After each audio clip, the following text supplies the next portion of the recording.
Summer started with Celebrate Fairfax. Today is the 29th annual Celebrate Fairfax Festival. It's being held at the Fairfax County Government Center. There are more than 300 exhibitors, 40-plus food vendors, carnival rides, children's activities, and more. We look forward to it every year. The kids are getting a little older now, and they're tall enough to ride a lot of the rides, so yeah, it's good. A lot of good food, everything.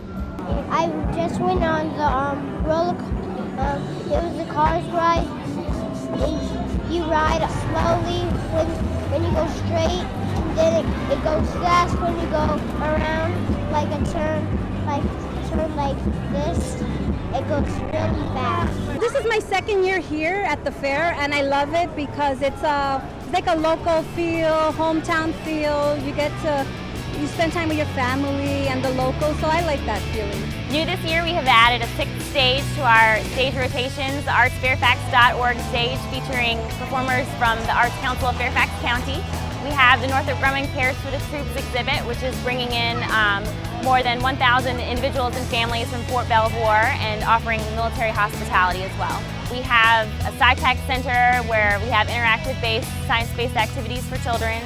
There is a Better Living Expo area, which features Fairfax County nonprofit organizations, special exhibits, 6 stages, and lots of entertainment. Part of our ExxonMobil Children's Avenue includes a petting zoo that's free. We have kids' craft activities, a train ride sponsored by Innova, and a diaper changing station as well, a family care center for parents that need to take a break with their children in some shade. Came out for the little guy so he could enjoy the ride. He's loving it, loving it. There's so many kiddie rides, it's great.